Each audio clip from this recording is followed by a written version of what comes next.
क्या होते हैं। देखिए ये मान लो ग्लोब है, ठीक ना, इसके बीचों बीच एक रेखा है, इधर कहते हैं पूरब और इधर कहते हैं पश्चिम। इसके बीचों बीच जो रेखा है ये पृथ्वी को दो बराबर भागों में बांट देती है। इसे बोलेंगे उत्तरी गोलार्ध और नीचे वाले भाग को दक्षिणी गोलार्ध। ये है उत्तरी गोलार्ध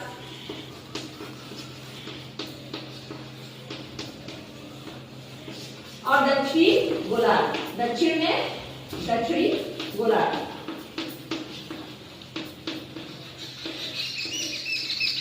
और बीच वाली रेखा को कहते हैं विषुवत रेखा या भूमध्य रेखा। विषुवत रेखा या भूमध्य रेखा या इक्वेटर या 0 डिग्री, ठीक ना, चार नाम बता रहे हैं, विषुवत रेखा, भूमध्य रेखा, इक्वेटर और 0 डिग्री। ये पृथ्वी को दो बराबर भागों में, इस गोले को दो बराबर भागों में बांटती है, ऊपर वाले को उत्तरी गोलार्ध और नीचे वाले को दक्षिणी गोलार्ध। अब इसी विषुवत रेखा की समांतर पूरब से पश्चिम की ओर जो रेखाएं एक एक डिग्री पे रेखाएं खींची जाती हैं उसी को अक्षांश कहते हैं, ठीक है।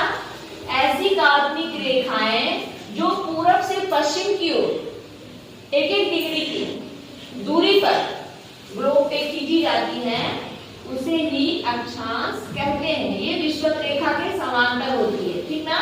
तो यहाँ है 90 डिग्री, तो क्या है 90 डिग्री, और एक एक डिग्री पे खींची जाएगी तो कितनी रेखाएं हो जाएंगी, इधर 90 रेखा होगी और इधर भी 90 रेखा, दोनों खींची जाती है एक एक डिग्री पे।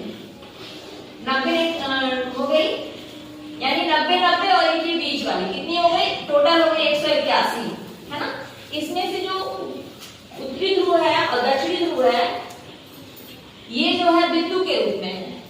तो ऐसे अगर रेखा मानी जाए तो दो रेखा बन जाएगी तो 179 रेखाएं होगी, समझ में आई बात। तो टोटल 181 हो रही हैं और उत्तरी गोलार्ध जो लास्ट बिंदु 90 डिग्री, इसको क्या कहते हैं, उत्तरी ध्रुव, नॉर्थ पोल, और इसको कहते हैं साउथ पोल या दक्षिणी ध्रुव। आ रही बात समझ में। और प्रत्येक जो अक्षांश के बीच की दूरी जो होती है वो 111 किलोमीटर होती है। प्रत्येक अक्षांश के बीच की दूरी 111 किलोमीटर होती है। अब इसमें कुछ विशेष रेखाएं हैं, जैसे 0 डिग्री को भूमध्य रेखा या विषुवत रेखा कहते हैं, और 0 डिग्री के बाद जो 23.5 डिग्री पे है, ठीक ना, 23.5 डिग्री नॉर्थ पे उत्तर में, उसको कहते हैं कर्क रेखा। क्या कहते हैं, कर्क रेखा। फिर 3.5